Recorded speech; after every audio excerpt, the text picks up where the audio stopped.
back here on the show to talk about, once again, Kirk Cousins and the decision to go to the Atlanta Falcons, the Falcons drafting Michael Penix, and how it all played out in such a drastic way, surprising way to a lot of people around the NFL, especially to me. When they announced that pick, it was just mind blowing to me. But we're not going to talk so much about the Atlanta Falcons and them drafting Michael Penix like we have had on this show. We're going to talk about that departure from Minnesota from Kirk Cousins. You know, a lot was said leading up to the deadline to have an extension or just re-sign your players. Kirk Cousins was in dispute with the Vikings about really the guaranteed money, and how much he wanted to get guaranteed compared to the Vikings and how much they were willing to give up. Obviously, it didn't work out because he moved on, obviously, to the Falcons, and they guaranteed him a whopping $100 million guaranteed out of his $180 million 4-year deal. So the Falcons were a lot more willing to give up that money for their presumed future franchise quarterback, at least for the next 3 to 2 years. They were willing to give that up, and Minnesota clearly wasn't. But now, a recent report has been saying from Sports Illustrated that the money aspect of it was only part of the story. Atlanta was clearly willing to give up more to Kirk Cousins, but now that Sports Illustrated report claims that the Vikings actually communicated it to Kirk Cousins at some point in the negotiation process, that they had already thought of plans about drafting a future quarterback in this year's draft. They obviously ended up doing that by taking J.J. McCarthy, but at that point, they told Kirk Cousins, hey, this year in the draft, we're seriously going to consider drafting a quarterback. That didn't make Kirk angry. He actually felt he actually liked that the Vikings were upfront with him, and that the idea of them potentially drafting a quarterback, he appreciated the honesty.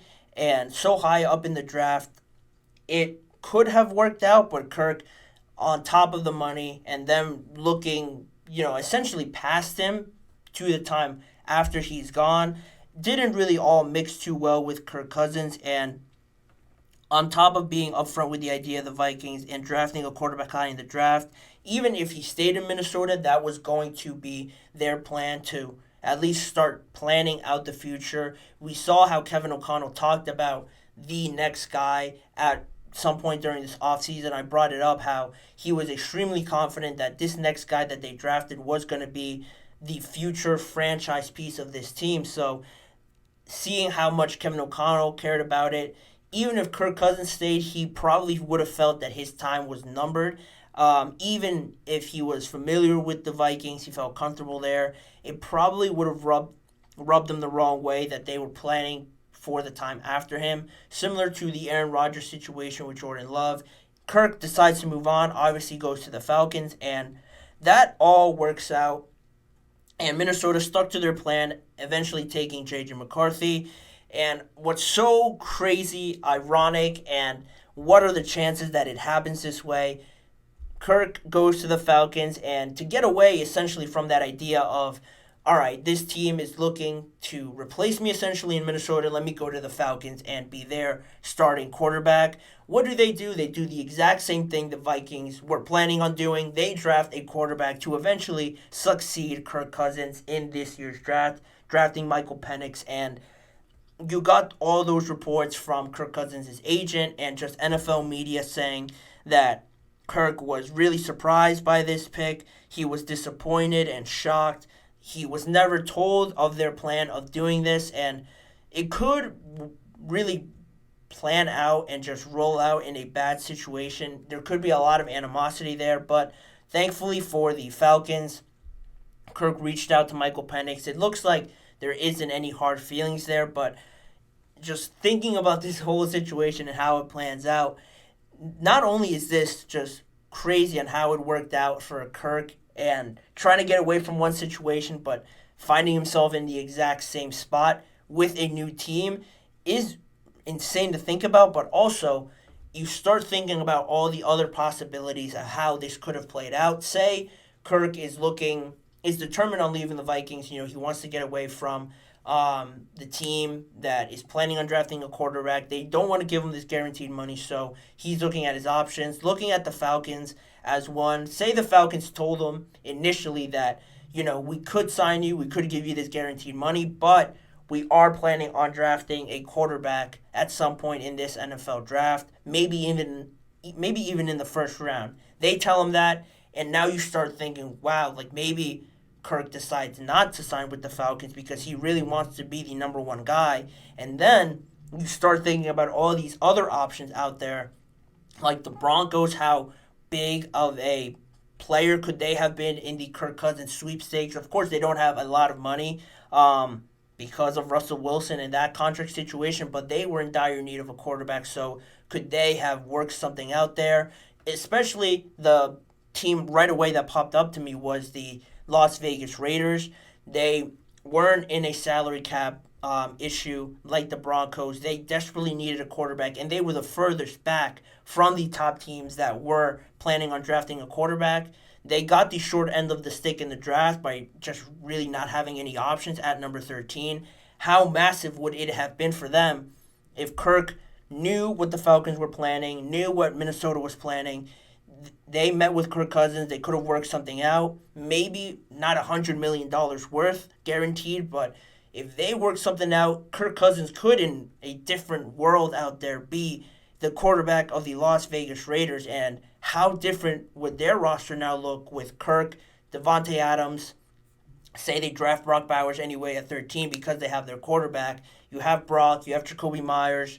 The running back situation is a bit suspect. The offensive line as well isn't great for a quarterback coming off of an Achilles injury, but with Kirk there, this team in Las Vegas could have been drastically different and a lot better in that division with Patrick, with Justin Herbert, now with Bo Nix. They could have been serious underdog, an underdog team there to just not really ignore with Kirk Cousins, and how that offense could have been that much better.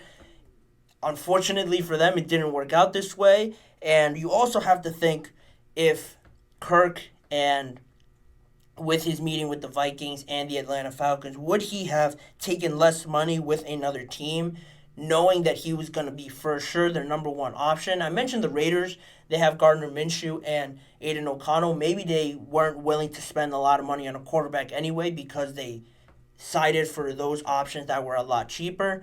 So maybe it wouldn't have worked out for them. But say Kirk would have been willing to give into less money to just be the number one option on a team. It seems like he still feels like he can play and be a massive game changer for any team as their starting quarterback. Why wouldn't he? He's coming off of a season where through the first few weeks, he was putting up crazy numbers, MVP conversation type of numbers. Then, unfortunately, he tears his Achilles, and the rest plays out how it is. So, Cousins will be 36 years old soon, coming off of that Achilles injury, was still looking for a situation to clearly be the guy. And this all could have been played out very differently if somebody just told Kirk about these plans, or if he knew how his mind would have changed from then. And then it all plays out now with him being on the Falcons. Has a lot of money, so I'm sure he's not disappointed or absolutely upset because he's still earning $100 million with this massive deal. But how much more pressure now is a question I'm thinking of. How much more pressure now is put on Kirk Cousins to not only be starter level material, how much pressure is on him now to be excellent, to be great, to hold off Michael Penix, who is just chomping at the bit to get his chance because he is 24 years old, coming off of a national championship appearance. How much better now does Kirk have to be to hold off Michael Penix in the Atlanta Falcons quarterback room? Like I mentioned, he's coming off of an Achilles injury. How much will that play into it and hinder him potentially? How much harder will he have to push to be the starting quarterback of the Atlanta Falcons? All of that now plays into the equation, where Kirk could have ended up in another team where he was the unquestioned guy, and not to say that he would have slacked off, but now I feel like he has to work double time to hold off Michael Penix and really prove that he could still be that guy, even though he got injured, even though he's a little bit older. It is something to monitor, and it really just turned out, really, if you think about it, for the Minnesota Vikings, it turned out really ideally for them, just to wrap up this segment, how they didn't commit a lot of money to Kirk Cousins. That seemed like a big gamble at the time. How are you not going to extend Kirk Cousins? The kind of season that he had, he is your franchise quarterback. Are you really willing to take the risk of losing him in free agency and taking your chances out in the market by signing a quarterback or maybe drafting one? It had its question marks certainly at that moment, but they don't have that massive contract now on their books. They signed Sam Darnold as an insurance to be that bridge quarterback, and they ended up drafting the quarterback that they really wanted in the draft. It couldn't have worked out better for the Minnesota Vikings by taking that massive gamble. They now look to the future with J.J. McCarthy right away, or maybe he has to wait a few weeks to start. They still have Sam Darnold in there.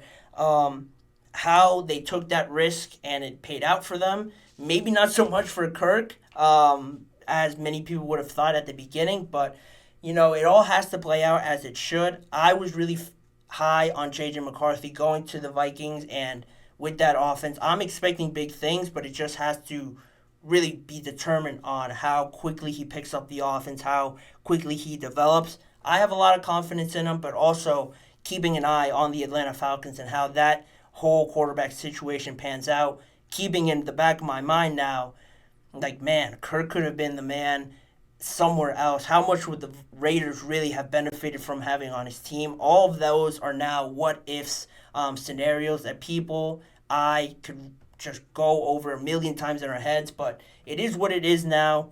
We'll just have to see how it pans out. But in the meantime, we will move on with this show. Coming up in just a few seconds, J.J. McCarthy, continuing on this topic on the Minnesota Vikings, how he ended up being drafted by the team that he always wanted to be drafted by. More on that, plus the Washington Commanders and their initial plans to help bring in Jaden Daniels, make the transition easier for him, and why ultimately they decided on drafting Jaden Daniels with the number 2 overall pick in this year's draft. All those stories coming up in just a few seconds. You're listening to the GSMC Chip Shot Football Podcast.